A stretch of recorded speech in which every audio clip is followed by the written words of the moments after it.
Haleluya. Puji Tuhan, kita ketemu kembali di dalam kasih Tuhan Yesus Kristus.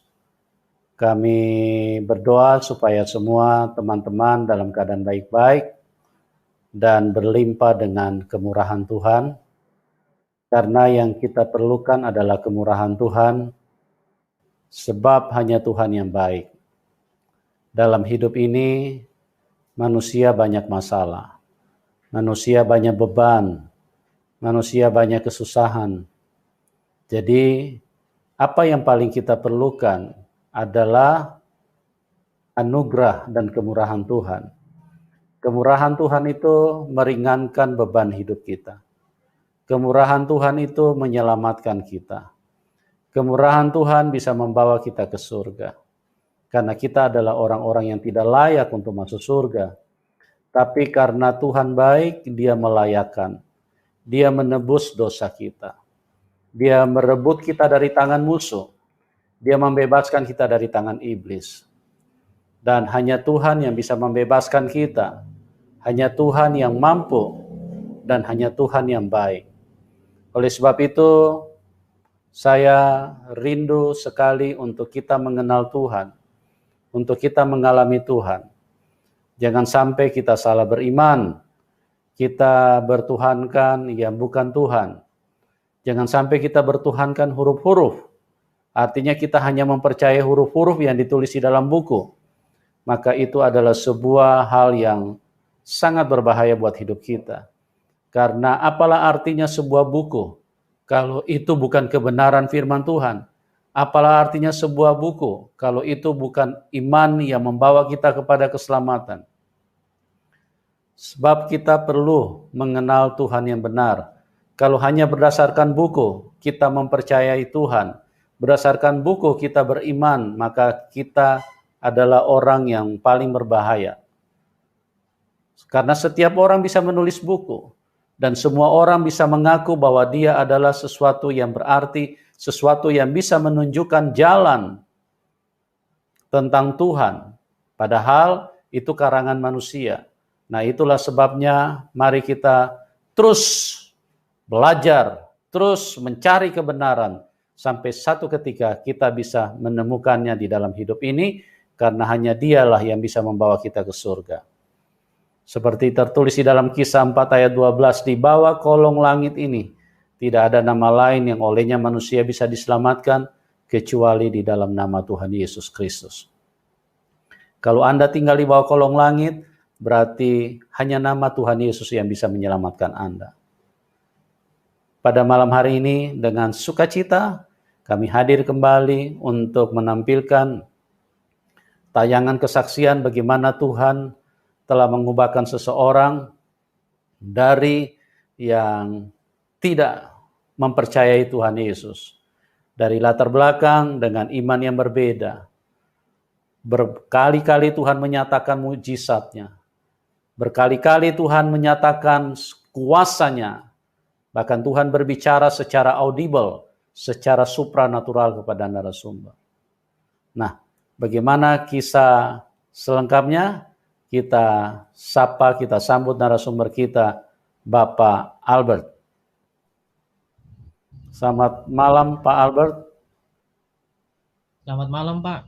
Shalom. Apa kabar? Ya. Baik. Puji Tuhan. Terima kasih Pak Albert sudah hadir di tengah-tengah kita, dan pada kesempatan ini kami rindu mendengarkan perjalanan iman Bapak, bagaimana Bapak pernah menantang kuasa Tuhan yang dibuktikan di dalam kehidupan Bapak sendiri. Oleh sebab itu, sekali lagi saya katakan, kita bilang Tuhan Maha Kuasa, itu harus dibuktikan teman-teman. Karena kalau tidak terbukti, maka dia bukan Tuhan. Dia hanya huruf-huruf. Ya, Pak Albert pernah menantang kuasa Tuhan Yesus. Dan Tuhan Yesus adalah Tuhan yang baik.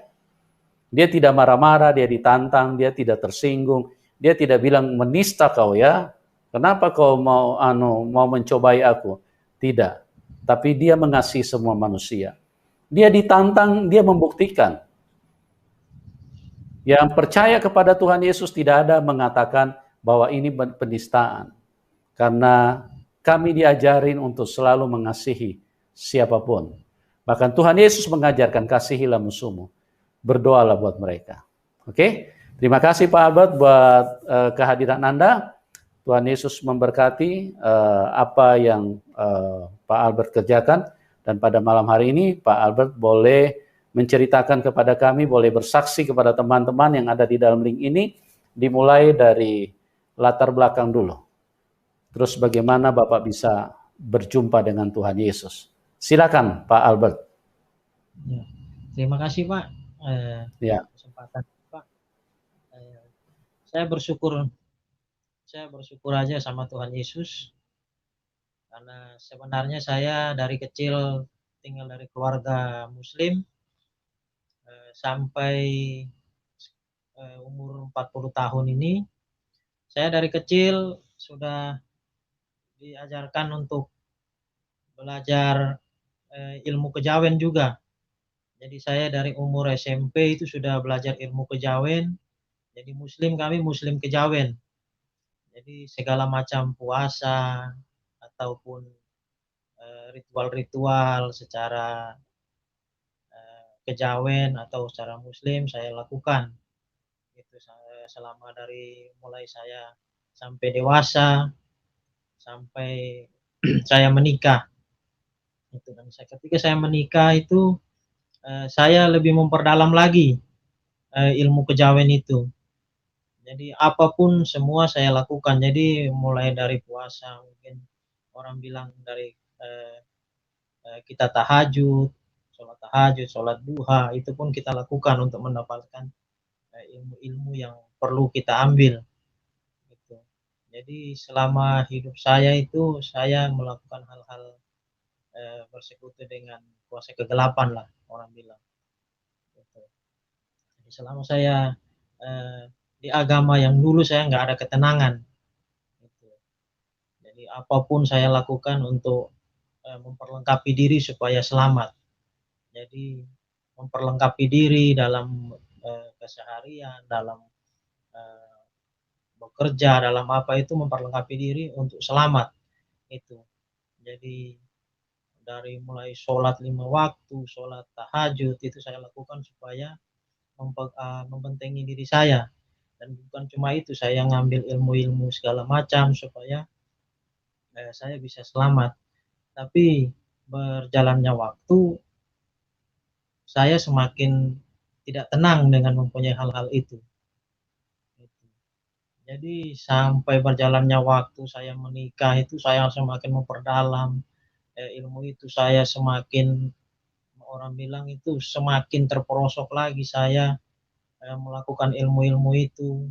Saya masuk ke sering bertapa, sering kungkum ke tempat pemujaan, sampai ke Gunung Kawi, ke Gunung di Tawangmangu itu sering saya ke sana. Pringgondani itu sering saya pergi. Jadi sering kungkum di sana sampai 7 tempuran. Itu sering saya lakukan di tempat itu kalau bulan Suro. Itu. Nah, sampai suatu ketika saya kerja di kapal, saya orang bilang sakit. Saya sakit selama 12 hari. Saya sakit itu darah keluar dari hidung, dari mulut. Nah, di situ saya andalkan semua ilmu saya, kekuatan saya tahajud pun tidak bisa sembuh. Ilmu saya, jin-jin saya panggil pun tidak bisa sembuh. Nah, pada saat itu saya buka Facebook. Nah, dalam Facebook itu saya mendengar ceramahnya Pak Pendeta Mel Atok. Pak Mel Atok itu bilang keselamatan hanya ada dalam Yesus. Nah, padahal selama ini saya sudah melakukan, saya mencari keselamatan dengan melakukan ya orang apa di agama kami kan ya sholat 5 waktu, saya belajar ilmu-ilmu, saya belajar semuanya untuk mendapat supaya bisa selamat. Tapi kok ini lain, Pak Melatok bilang keselamatan hanya dalam Yesus. Itu posisi saya sakit karena saya takut mati.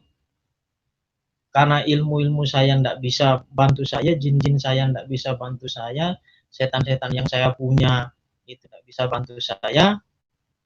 Akhirnya saya bilang, saya tantang Yesus. Saya tantang Yesus, saya bilang begini sama Yesus. Kalau Engkau Tuhan, sembuhkan saya. Karena saya sudah melakukan dengan ilmu ini, ilmu saya tidak bisa sembuh. Malah semakin parah. Saya bilang gitu. Kalau Engkau Tuhan, sembuhkan saya.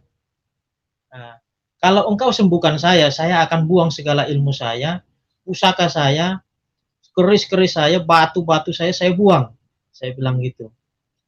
Nah, dan ketika 2 jam kemudian itu saya sembuh total. Sembuh total tanpa ada satu penyakit pun. Jadi sudah langsung sembuh kayak orang tanpa sakit. Itu. Nah, dan ketika saya bilang, masa sih? Saya itu di situ masih ragu. Saya bilang, masa sih Tuhan Yesus orang apa begitu ampuh sih ilmunya? Saya bilang gitu. Saya tantang lagi di situ saya hubungi Pak Melatok tapi nggak direspon. Itu karena tujuan saya cuma mau nantang dia. Karena apa? Saya bilang kalau memang dia orang sakti, dia harus tahu apa yang saya punya. Dia nggak respon. Nah, yang habis itu saya buka Facebook lagi, saya dapat namanya Pak Yusuf Roni Marpaung itu. Dan ketika saya hubungi dia, di situ dia langsung respon, telepon saya, video call. Saya cuma nanya, Pak, apakah orang Kristen boleh nggak punya pusaka? Boleh nggak punya ilmu? Karena di agama kami boleh semuanya itu. Dia bilang nggak boleh. Saya bilang, terus dia bilang apa? Kita berdoa Pak. Saya bilang, kalau dia berdoa pasti dia tahu ini saya siapa. Saya bilang gitu kan. Saya kerahkan semua ilmu saya, apa saya, supaya dia lihat bahwa saya ini juga orang nggak orang biasa. Saya bilang gitu. Ketika dia doakan, dada saya ini kayak terbakar luar biasa panasnya. Panas luar biasa dada saya ini. Saya bilang, Pak, dada saya panas. Dia bilang, ya udah, oke lah kita stop berdoa. Dia bilang begitu. Nah, ketika dia stop berdoa, dia bilang, Pak, kita harus lanjut berdoa untuk Bapak. Kalau Bapak mau percaya Yesus, saya bilang, Pak, posisi saya masih di atas kapal. Karena saya tidak bisa turun. Itu saya bilang gitu kan. Nah, setelah dia bilang, nanti kalau Bapak turun di darat, Bapak hubungi. Nah, setelah saya hubungi, dia tidak berani juga karena posisi saya bilang, Pak, kami di rumah itu semua Muslim, mungkin 5 kampung di tempat saya tinggal itu tidak ada orang Kristen. Jadi kalau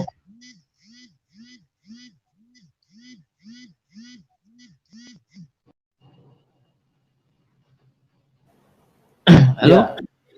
Iya Pak, tadi Iya, sempat Pak. hilang suaranya. Lanjut Pak, lanjut.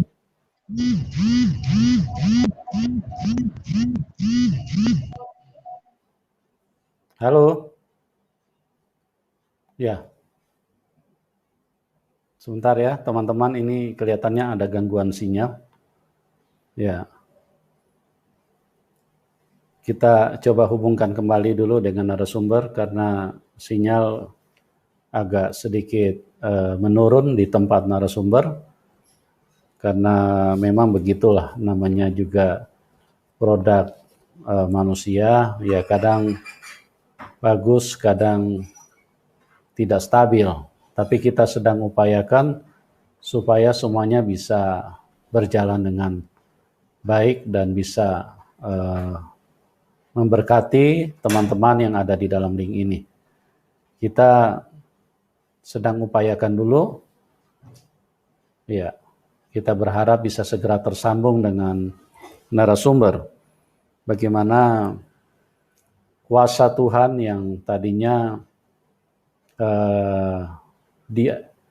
ditantang oleh narasumber karena dia dari iman yang berbeda, di dalam keadaan yang terpuruk, dia sakit, keluar darah dari hidung dan panas badannya, dan kemudian tidak ada kuasa yang bisa menyembuhkan dia. Dia coba berdoa dengan imannya yang lama, tapi juga tidak ada hasilnya. Ya, dia mencoba dengan memanggil yang dia percayai di imannya yang lama, yaitu memanggil jin, memanggil orang pintar, ya, itu atau dukun-dukun ya, tapi juga tidak ada hasilnya, malah narasumber semakin parah, semakin berat penyakitnya. Dan pada saat itu dia mendengar khotbah seorang pendeta, dan pendeta mengatakan bahwa hanya di dalam Tuhan Yesus ada keselamatan. Nah, dia mencoba, ya biasa. Orang kalau sudah tidak ada jalan keluar, maka dia coba-coba semuanya. Nah, orang yang mencari kebenaran, mencari Tuhan, itu akan bertemu. Dan Tuhan Yesus sayang sama semua orang. Dia tidak berkata, kau kan tidak percaya saya, kau imannya lain.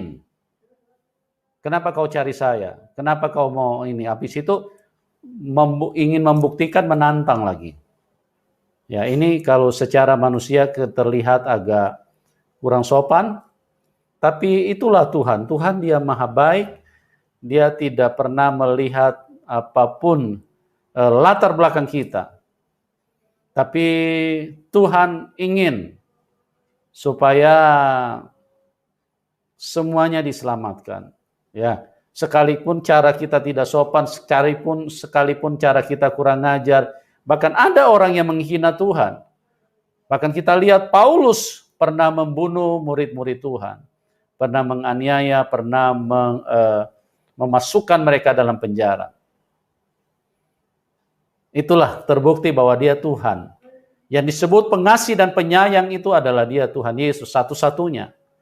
Karena tidak ada kasih yang lebih tinggi seperti yang diajarkan oleh Tuhan Yesus dan yang dilakukan oleh Tuhan Yesus.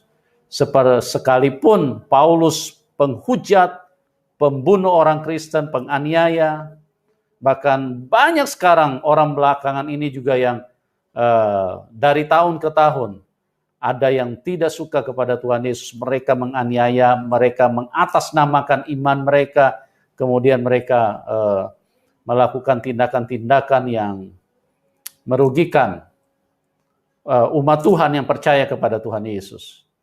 Tapi Tuhan Yesus tidak pernah marah, dan Tuhan Yesus buktikan bahwa dia sayang semua sama manusia. Dia berkata bahwa marilah kamu yang letih lesu dan berbeban berat. Karena dia sayang semua. Di saat narasumber imannya masih berbeda, dia sakit sudah mau mati. Dan dia menantang, bukan berdoa lagi, menantang. Tuhan Yesus, kalau engkau betul-betul Tuhan, tunjukkan kepada saya. Saya butuh mujizat. Ya.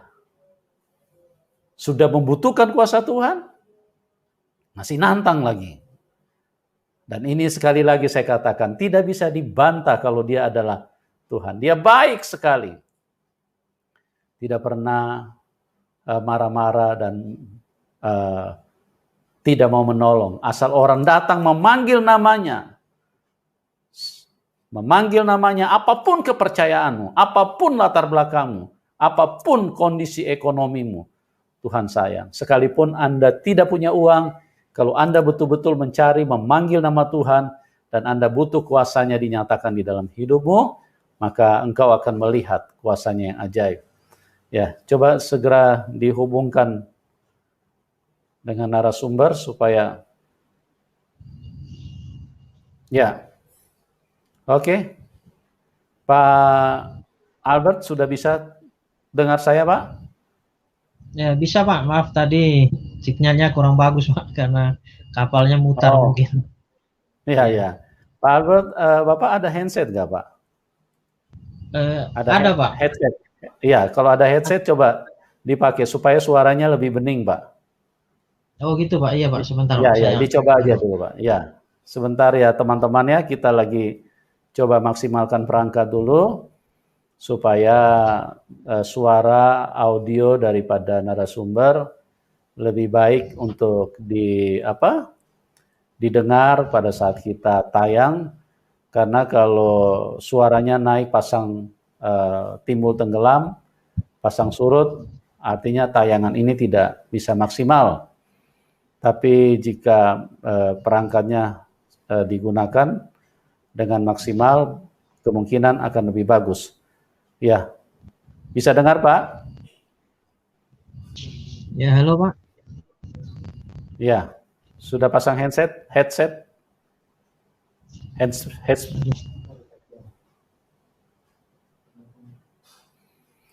Ya, sebentar ya, kita lagi coba maksimalkan dulu perangkatnya supaya bisa tayangannya bisa lebih baik. Nah, itulah yang terjadi, yang dialami oleh narasumber, dan kita akan ikuti kisah selengkapnya. Tuhan Yesus sangat luar biasa, sangat baik. Makanya firman-Nya itu sangat sempurna. Tidak ada firman yang tidak ada logika yang bisa membantah kalau Dia adalah Tuhan. Mungkin ada yang berkata, oh banyak yang tidak percaya Tuhan Yesus itu adalah Tuhan. Iya, karena otak manusia sudah ketutup dengan kuasa kegelapan. Kalau mau dilihat secara sederhana, dia terbukti bahwa Dia adalah Tuhan. Ya, dari firman-Nya bisa dimengerti. Oke, Pak Albert? Iya Pak. Ya, Maaf, sudah. Pak. Nggak bisa dipakai jadi. Oh ya, nggak apa-apa Pak. Oke, suaranya agak besar saja Pak ya, agak kencang suaranya, biar suara Iya, Pak, ininya nggak naik turun ya. Oke Pak, iya, silakan Pak. Pak dilanjutin dulu kesaksian yang tadi. Iya Pak. Terima kasih. Maaf tadi karena kapal mutar jadi sinyal kurang bagus. Di sini saya menantang Pak Pendeta. Tadi saya lanjutkan bahwa saya menantang Pak Pendeta Yusuf Roni Paron Marpaung. Ketika dia berdoa, dada saya panas dan seperti terbakar. Orang bilang terbakar sekali. Jadi panasnya ya belum pernah saya rasakan selama saya hidup, panas seperti itu. Maka saya bilang, Pak panas. Akhirnya dia berhenti. Dia bilang, lanjut Pak, kita lanjut nanti di rumah. Tapi setelah saya hubungi Pak Yusuf juga, mungkin Pak Yusuf Marpaung agak takut juga karena keluarga kami semua mungkin 5 kampung itu Muslim semua, tidak ada orang Kristen. Makanya dia bilang, Bapak, dia sarankan saya untuk cari gereja di situ. Nah, saya bingung, saya cari gereja di mana karena saya tidak pernah ke gereja kan selama saya di Sragen itu tidak tahu kalau ada gereja. Karena kampung kami 5 kampung lebih itu tidak ada gereja. Itu. Akhirnya saya tanya, saya bilang, Tuhan kalau betul-betul kamu punya kuasa, saya bilang, Yesus kalau kamu punya kuasa, tunjukkan saya gereja. Saya buka di Google Map, saya buka, saya cari gereja, saya lihat ada gereja GBI. Itu gereja GBI Sragen. Nah, saya buka map, tapi map itu ngasih arah yang salah ke saya ketika saya cari. Di situ ibadahnya jam 7 atau jam 8 itu map kasih arah yang salah ke saya. Jadi harusnya saya ke utara, map itu nunjukin ke selatan. Sampai jam 10 itu baru saya ketemu gereja itu. Nah, ketika saya ke gereja itu sudah selesai kebaktian, mungkin mereka itu tinggal keluar. Nah, ketika saya masuk pun saya ditahan, tidak boleh. Pak, ini sudah selesai, Pak. Jadi Bapak kesini mau ngapain? Karena posisi saya masih rambut panjang, masih ya dengan penuh mungkin saya sudah persiapan juga kalau memang saya persiapan perang, saya bilang, saya bawa pengawal saya bilang gitu. Saya datang ke gereja, saya tanya Pak Pendeta, Pak, berani enggak doain saya mau ini serahkan semua pusaka saya bilang gitu kan. Pak Pendeta itu lihat saya kayak ini juga, takut juga dia. Cuma dia tanya, kalau Bapak mau, saya bisa Pak, saya doakan. Tapi pada saat itu saya belum bawa kayak keris saya, batu-batu atau bambu-bambu petuk itu segala macam belum saya ini. Yang seperti saya kirim ke Bapak itu gambar-gambar ini pusaka-pusaka saya itu kan. Itu belum saya bawa. Saya bilang, Bapak Pendeta bilang itu kalau Bapak memang betul-betul mau didoakan, bawa semua ke sini. Nah, Hari Minggu dia bilang, "Bapak kesini jam 7 bawa semua Bapak serahkan." Jadi jam 7 itu ketika hari Minggu, saya semua ini, saya masukin ke dalam tas, semua keris, pusaka, batu, cambuk, semua saya masukin ke tas, saya bawa ke gereja. Tapi saat itu Pak Pendeta itu belum mendoakan, dia bilang, "Pak, kita cari waktu yang khusus ya Pak ya." Itu. Karena secara ketika ibu pendeta itu bilang, "Bapak melakukan ini udah lama sekali ya Pak, sampai kayak begini Bapak ini." Saya bilang, "Ibu, saya baru kenal Ibu, Ibu saya nggak pernah cerita ke Ibu, kok Ibu tahu sih?" Saya bilang gitu kan. "Kok tahu sih saya udah melakukan lama hal ini?" Karena saya dari SMP itu udah belajar tenaga dalam, saya menjadi guru tenaga dalam, itu sampai dulu di Jakarta, di Solo saya untuk jadi guru tenaga dalam itu kan. "Kok Ibu tahu?" Saya bilang. Saya pikir ini, "Ih, sakti juga orang ini nih." Saya pikir kan gitu kan, sakti juga ini. Saya nggak pernah ngomong sudah tahu, gitu. Karena saya belajar belajar ilmu begitu untuk mengetahui orang ini punya isi pun itu saya harus puasa sekitar nggak makan sekitar 7 hari. Jadi puasa ngebleng orang bilang, 7 hari 7 malam nggak makan, baru harus pate geni, gitu. Tapi ibu ini saya nggak bisa melihat dia ini, punya apa, punya ilmu tapi dia bisa tahu, gitu. Maka saya bilang, "Oke," saya bilang, "kalau memang waktunya ini mau cari waktu Bapak yang tentukan, nanti saya ini, saya siapkan waktu." Dan dia bilang, "Hari Minggu depan," jadi 2 minggu kemudian. Karena saya dengar yang Bapak Pendeta, Joshua bilang, "Ini kita harus doa puasa," dia bilang, itu. "Harus doa puasa dulu baru hadapi ini." Jadi 2 minggu kemudian, gitu. Setelah 2 minggu kemudian saya datang ke gereja itu dan didoakan itu saya nggak tahu apa yang terjadi dengan saya lah udah, itu. Dan ada video-videonya itu, saya di video bahwa saya tumbang lah, saya jatuh kayak apalah mereka bilang itu. Dan itu pusaka itu pun nggak langsung dibakar hari Minggu itu. Jadi pusaka itu masih cari waktu lagi untuk dibakar.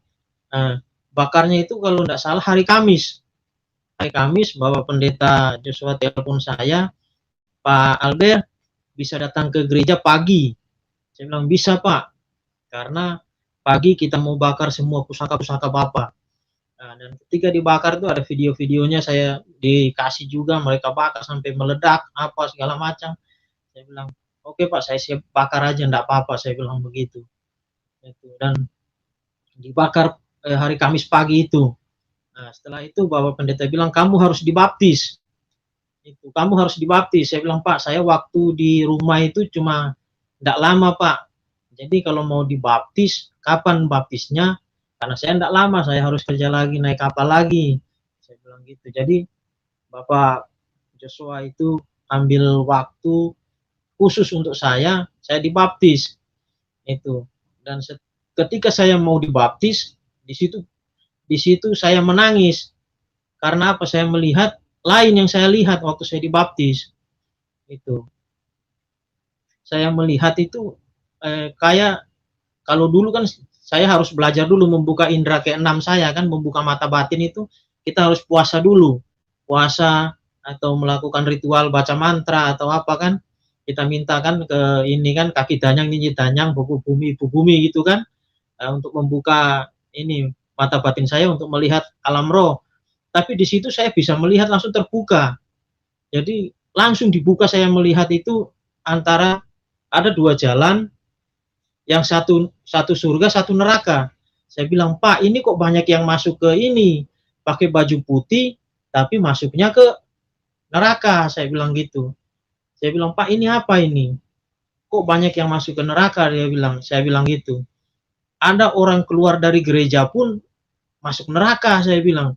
"Jangan-jangan saya enggak masuk surga lagi nih, Pak, saya enggak selamat lagi saya ke sini." Tapi Pak Pendeta bilang apa, "Orang Kristen juga belum tentu masuk surga." Saya bilang, saya kaget juga, gitu.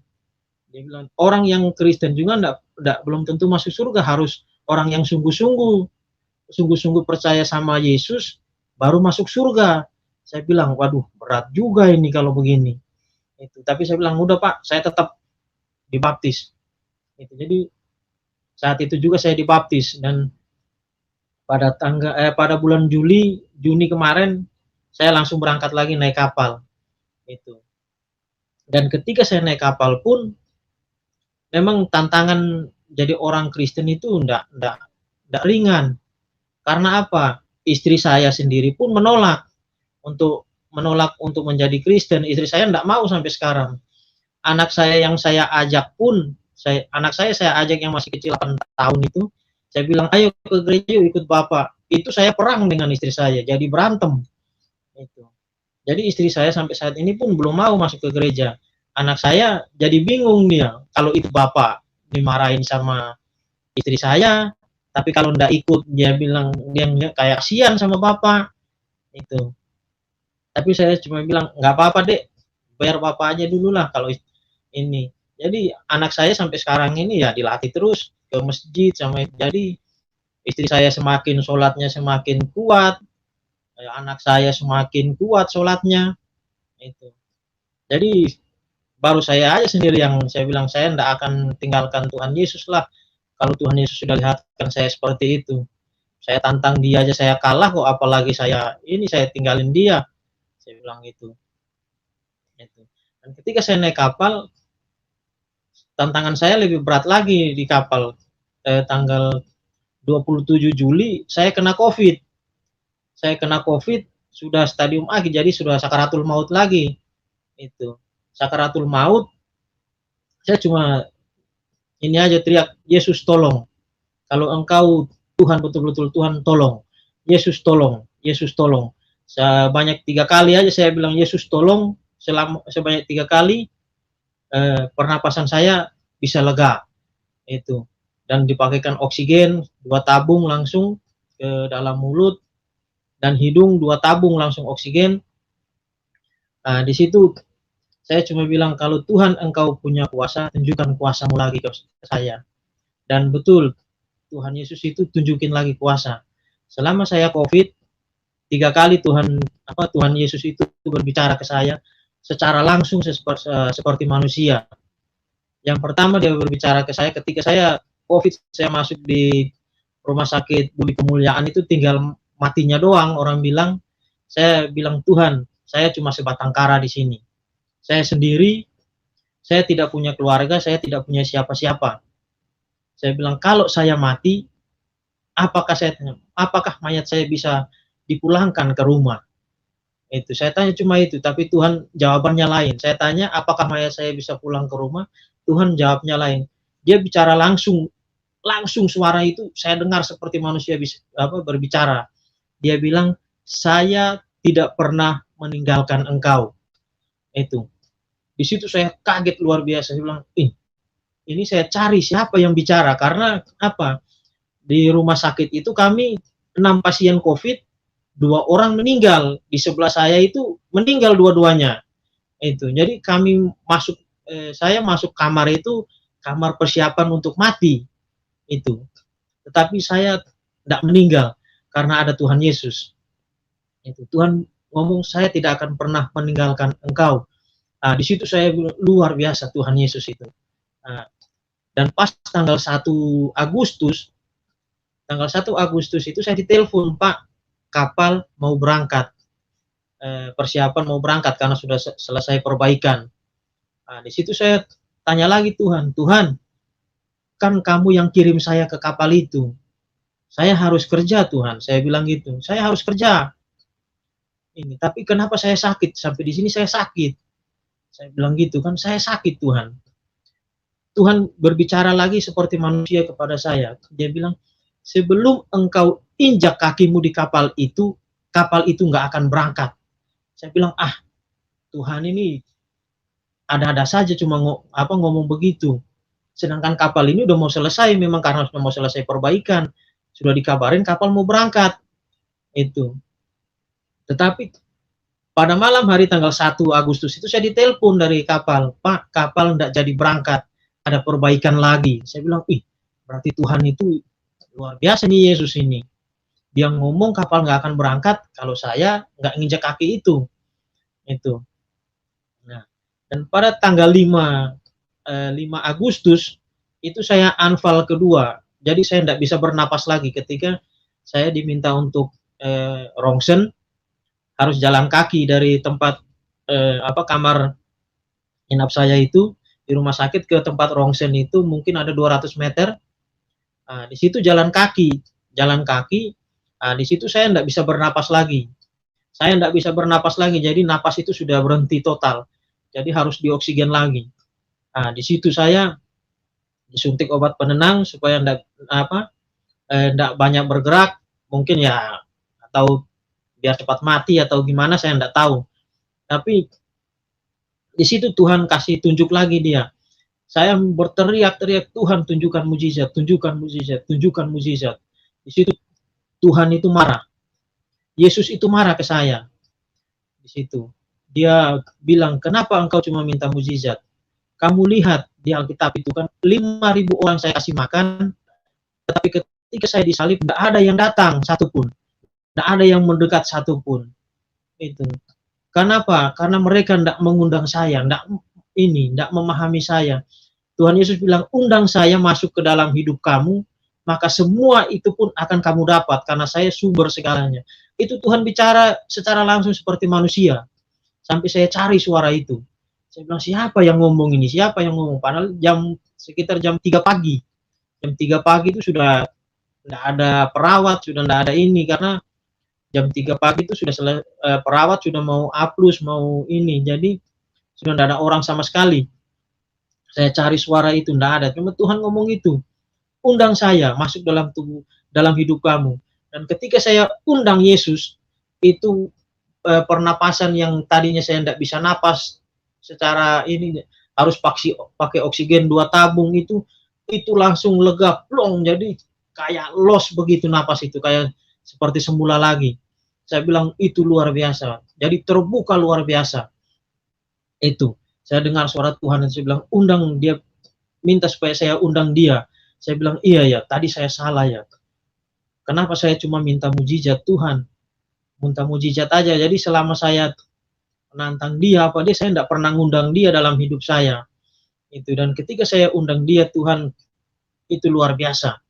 Makanya sampai saat ini saya bisa bersaksi, saya bisa ada di tempat ini itu karena kuasa Tuhan. Dan betul, Tuhan ngomong bahwa kamu tidak akan kapal itu tidak akan berangkat kalau sebelum kamu menginjak kaki. Dan betul itu, tanggal 9 siang saya sampai di kapal ini, saya injak kaki di kapal ini.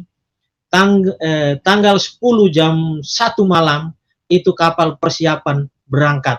Jadi Tuhan menggenapi apa yang dia katakan ke saya. Sebelum kamu menginjak kapal itu tidak akan berangkat. Dan ketika saya sampai di kapal tanggal 9 siang hari, malam hari jam 1 tanggal 10 kapal persiapan berangkat. Itu. Dan saya bersyukur, saya katakan saya tidak akan pernah meninggalkan Tuhan lagi. Karena apa? Dia menyelamatkan nyawa saya 2 kali. Itu. Jadi saya bersyukur saya kenal Tuhan Yesus. Kalau dulu saya tidak kenal Tuhan Yesus, mungkin saya sudah mati. Itu. Saya hanya tidak ada pengharapan. Saya melakukan agama yang sia-sia. Saya melakukan ilmu-ilmu yang sia-sia. Itu. Jadi saya bersyukur pada saat ini. Karena Tuhan Yesus itu luar biasa, Pak. Itu yang bisa saya ceritakan, Pak. Haleluya, luar biasa sekali ya. Tuhan Yesus itu Tuhan yang baik ya. Sekalipun manusia banyak kali menantang dia, mencobai dia, bahkan kadang-kadang kurang sopan di dalam bersikap kepada Tuhan, tapi Tuhan tidak pernah memperhitungkan itu. Memang Tuhan datang untuk mengasihi manusia. Tuhan ingin menyelamatkan manusia. Dan seperti yang saya sering katakan, firman-Nya di dalam Matius 11 ayat 28, Dia berkata, marilah kamu yang letih lesu dan berbeban berat, karena aku akan memberikan kelegaan kepadamu. Dia tidak berkata, marilah kamu orang-orang Kristen. Kalau dia berkata seperti itu, berarti dia bukan Tuhan. Karena dia hanya cinta satu golongan, dia hanya cinta satu kelompok. Tapi firman-Nya membuktikan bahwa dia adalah kebenaran. Marilah kamu yang letih lesu dan berbeban berat. Perhatikan, siapapun mendengarkan. Kalau engkau letih, lesu, berbeban berat, dan tidak ada yang mau tolong hidupmu, Tuhan Yesus mengundang engkau. Marilah. Dan dia bukan Tuhan satu agama. Dia bukan Tuhan satu kelompok. Dia Tuhan seluruh manusia. Dia cinta semua manusia. Dari segala bangsa, dari segala warna kulit. Bahkan yang tidak beragama pun, yang tidak percaya Tuhan pun, itu dicinta. Tuhan sayang. Tuhan tidak ingin satu manusia pun binasa. Itulah Tuhan. Dia menggantikan kita supaya kita tidak mati dihukum sama iblis. Banyak orang tidak mengerti. Orang berkata, kami tidak perlu juru selamat. Kami bisa berdoa secara langsung. Tidak bisa. Tidak bisa. Anda tidak bisa lepas dari tangan setan. Karena manusia dikuasai oleh setan. Bapak Albert juga sebelum mengenal Tuhan, bagaimana hidupnya disesatkan di dalam ilmu-ilmu yang dia pelajari. Bahkan dari kecil, kita manusia sudah pintar berbohong, sudah pintar iri hati, amarah, benci, fitnah. Bahkan begitu mulai besar, pikiran cabul, pikiran kotor menguasai hidup kita. Itulah menunjukkan bahwa manusia hidup dikuasai setan. Dan kita perlu diselamatkan, kita perlu dibebaskan dari tangan Tuhan. Oleh sebab itu Tuhan datang, turun ke dalam dunia untuk berperang dengan kuasa, dengan iblis, membebaskan kita. Karena iblis tidak mau melepaskan kita. Iblis mau mencengkeram kita. Iblis adalah pembunuh manusia sejak semula. Yohanes 8 ayat 44. Makanya manusia dari manusia pertama Adam dan Hawa, semua gali kubur semua. Karena apa? Karena itulah kekejaman iblis. Iblis itu pembinasa keji. Oleh sebab itu, carilah Tuhan. Carilah Tuhan yang benar. Bukan Tuhan yang dituhankan karena ketidakpahaman kita. Carilah Tuhan yang benar. Tuhan yang bisa menyelamatkan. Itulah kasih Tuhan kepada Bapak Albert. Luar biasa. Pak Albert, saya mau sedikit bertanya. Jadi bagaimana dengan keluarga Bapak dan khususnya istri? Apakah istri sudah mengetahui kalau Bapak sudah percaya Tuhan Yesus saat ini? Sudah, Pak, sudah. Dan Sudah. saya saya udah ngomong ke istri bahwa saya bilang, saya sekarang ikut Yesus. Dan semua ilmu yang saya punya, saya buang. Segala pusaka ada itu, dan istri saya sebenarnya senang dia, karena dia setiap hari, kalau kan saya pusaka-pusaka itu kan saya tinggal di lemari. Jadi ketika ya kayak minyak bambu, misik, atau minyak-minyak yang lain habis, itu kan pusaka-pusaka saya kayak keris itu kan sering ngamuk. Jadi kayak bertengkar di dalam lemari itu kan. Jadi istri saya kadang lihat ular apa, jadi kasih makan lagi katanya. Oh. Iya. Luar biasa ya. Itu. Jadi dia enggak ngasih. Iya. Pak Albert bisa dengar saya? Ya. Sempat terputus, nanti kita coba sambungkan kembali kepada narasumber. Jadi memang begitu, bahwa iblis itu adalah pembunuh manusia sejak semula. Dalam Yohanes 10 ayat 10 berkata, pencuri datang hanya untuk mencuri, membunuh dan membinasakan. Dia mengambil, dia mencuri semua yang diberikan Tuhan kepada kita, kepada manusia. Dia mencuri damai sejahtera. Dia mencuri sukacita. Dia mencuri kepuasan kita. Sehingga manusia seringkali tidak puas. Punya 1 istri tidak puas. Punya 2 istri tidak puas. Punya 10 tidak puas. 13 tetap tidak puas. Itulah pekerjaan setan. Mencuri semua yang baik diambil oleh iblis. Supaya manusia terjebak dengan kesesatan. Dan manusia akhirnya mati di tangan setan. Karena setanlah pembunuh manusia.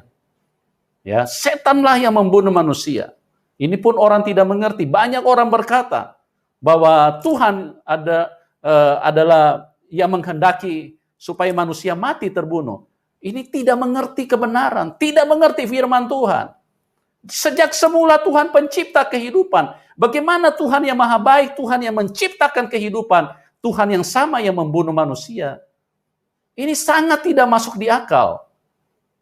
Karena pikiran manusia disesatkan oleh setan. Makanya manusia selalu berpikiran yang diperdaya oleh setan. Sehingga manusia selalu mempercayai bahwa Tuhanlah yang menghendaki kematian. Tuhanlah yang membunuh manusia.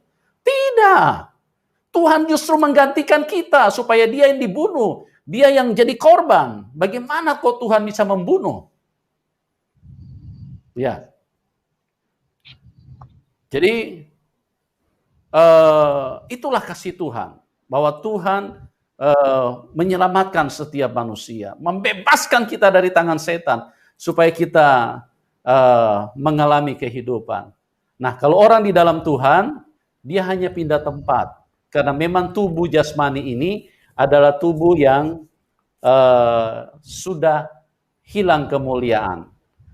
Tubuh jasmani ini dikuasai oleh kuasa kegelapan. Makanya disebut keinginan daging itu adalah maut. Nah, ini kalau saya bicara begini pun nggak bisa ditangkap nih. Kalau Anda tidak manusia roh, Anda tidak bisa mengerti bahasa saya. Apa yang saya sampaikan ini? Bahwa semua itu kita harus menjadi manusia roh. Kedatangan Tuhan ke dalam dunia untuk mengubahkan daging menjadi roh. Ya, bahwa kita hanya menanggalkan tubuh jasmani ini. Karena tubuh jasmani ini di dalam kekuasaan kuasa kegelapan. Makanya ditanggalkan. Kita yang mati yang sudah percaya di dalam Tuhan Yesus, kita menanggalkan, kita diganti tubuh kemuliaan, ya. Karena tubuh daging ini semua ini sampah. Dia harus segera masuk tanah kalau roh kita sudah berpisah. Oke Pak, silakan dilanjutkan bagaimana tadi dengan istri. Ya. Pak Albert? Iya Pak. Ya, bagaimana Pak dengan istri? Apakah reaksinya terhadap Bapak percaya Tuhan Yesus itu seperti apa, Pak? Ya, pertama kaget, Pak. Pertama kaget. Lalu kedua dia bilang, saya sekarang kan kalau dalam Muslim kita kan surga seorang istri kan ada di tangan suami kan, itu kan sebagai imam kan. Istri saya bilang, jadi dia bilang saya mencari surga sendiri. Dia bilang gitu. Saya bilang kalau saya enggak, karena saya sudah di tangan Yesus. Saya bilang gitu. Haleluya. Dia bilang saya enggak akan mau ke gereja dan jangan paksa saya. Dia bilang gitu. Kalau anak-anak biar anak-anak yang mau minum. Cuma ketika saya ajak enggak boleh. Gitu aja. Iya, percayalah bahwa Tuhan Yesus yang mengasihi Bapa, Tuhan Yesus juga yang akan bertindak, yang akan menolong, karena segala sesuatu Tuhan Yesus merancang damai sejahtera dan merancang suatu kehidupan yang penuh dengan kebahagiaan, karena Tuhan Yesus benar-benar ingin manusia bahagia, dan iblislah yang ingin manusia menderita, mati, sakit-sakitan, kecelakaan, kena masalah. Itu adalah pekerjaan iblis semua. Karena Tuhan Yesus berkata di dalam Yohanes 10 ayat 10, iblis datang hanya untuk mencuri, membunuh, dan membinasakan, tapi aku datang supaya kamu mempunyai hidup dan mempunyai di dalam segala kelimpahan. Pak Albert, saya mau tanya, tantangan dari yang lain seperti apa, Pak? Apakah sudah ada yang lain yang mengetahui kalau Bapak sudah percaya dan menerima Tuhan Yesus?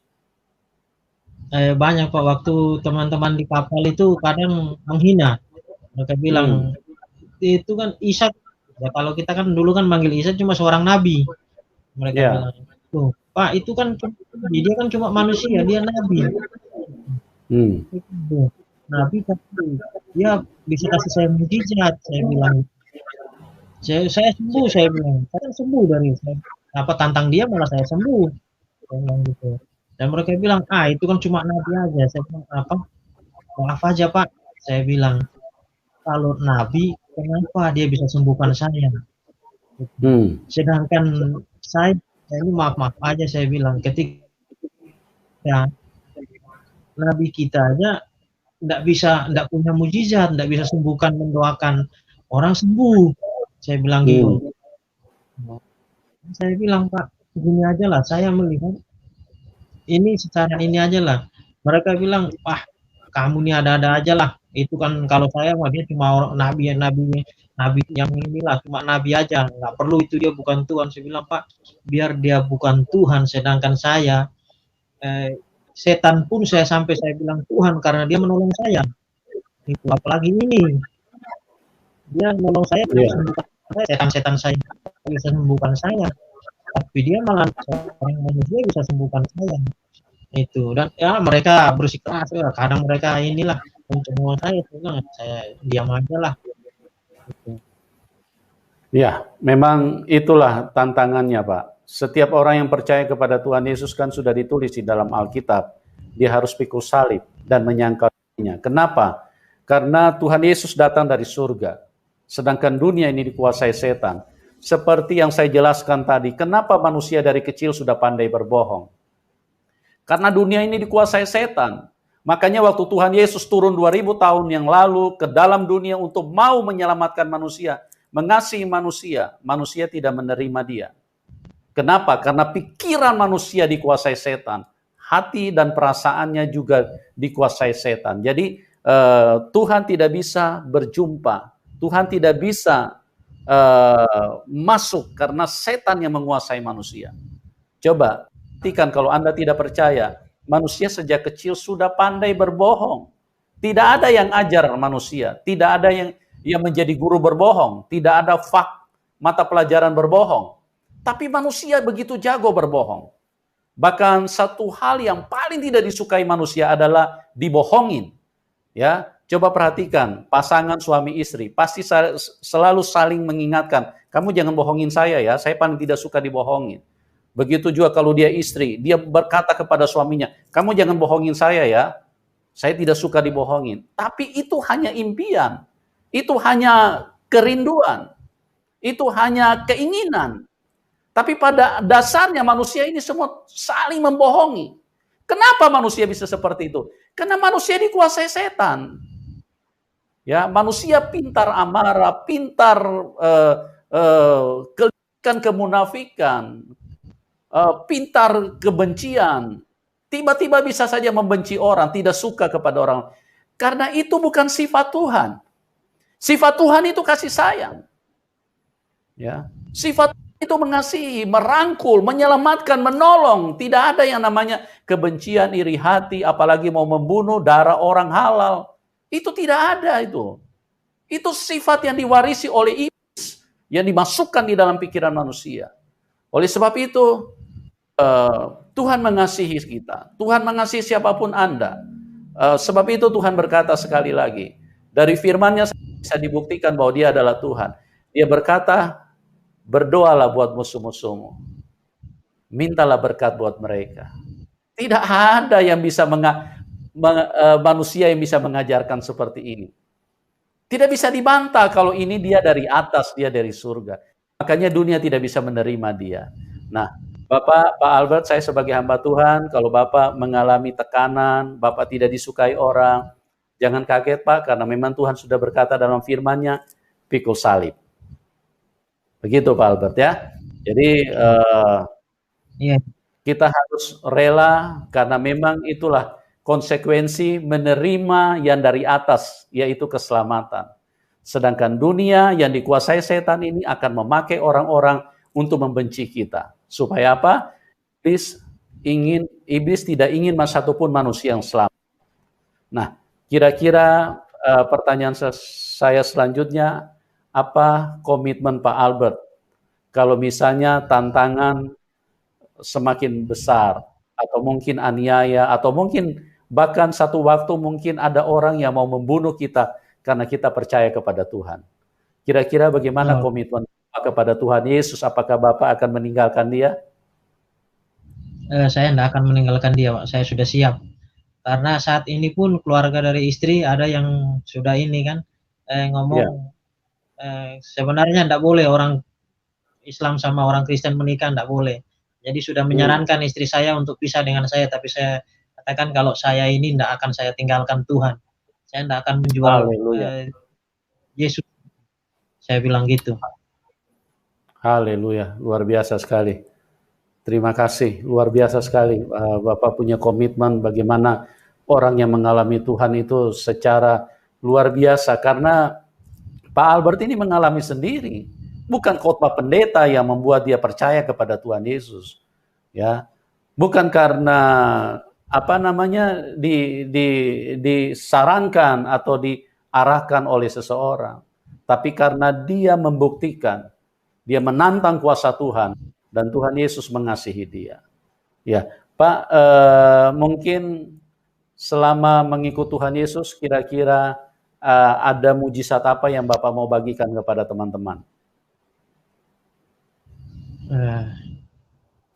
Saya cuma mau bagikan kepada teman-teman yang mungkin belum percaya Tuhan Yesus. Saya mau katakan kalau engkau tidak percaya Tuhan Yesus rugi. Karena Tuhan Yesus itu betul-betul ada, dia betul-betul Tuhan. Karena saya sudah buktikan sendiri, saya tantang dia, akhirnya saya diperlihatkan dengan kuasanya itu. Jadi dia itu betul-betul Tuhan, dia bukan nabi. Dia bukan nabi, dia bukan manusia, tapi dia sebenarnya Tuhan. Dan itu luar biasa, saya bilang, tidak ada keselamatan. Kalau dulu saya nyari keselamatan, saya tidak pernah dapat. Tapi saat ini, biarpun saya kehilangan nyawa, saya tetap percaya Tuhan Yesus. Karena dia itu betul. Luar biasa. Jadi saya, jangan salah langkah lah. Jangan salah langkah. Kalau dibilang saya dulu, saya itu sampah. Saya itu sampah yang paling busuk. Yang sebenarnya tidak layak lah. Tidak layak dipungut itu oleh pemulung. Tapi Tuhan jadi pemulung untuk saya. Dia memulung saya, dia bersihkan saya, dia ini ubah saya. Itu karena dia itu luar biasa. Yesus itu luar biasa pokoknya. Saya sudah buktikan sendiri. Saya sudah buktikan sendiri Tuhan Yesus itu luar biasa. Amin. Ya, teman-teman, saya kasih tahu bahwa sejak dari Taman Eden, sejak semula, konsepnya iblis itu sama. Tidak berubah. Iblis itu penyesat ulung, penipu ulung, pembohong ulung.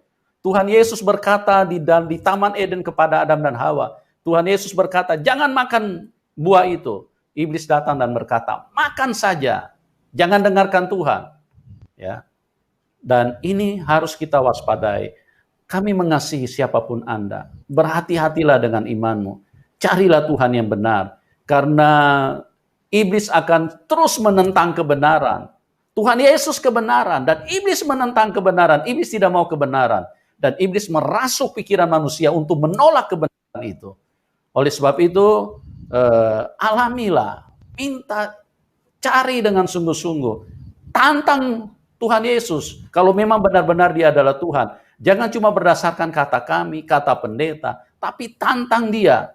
Kalau dia benar-benar Tuhan, kalau Anda ingin mengalami Tuhan.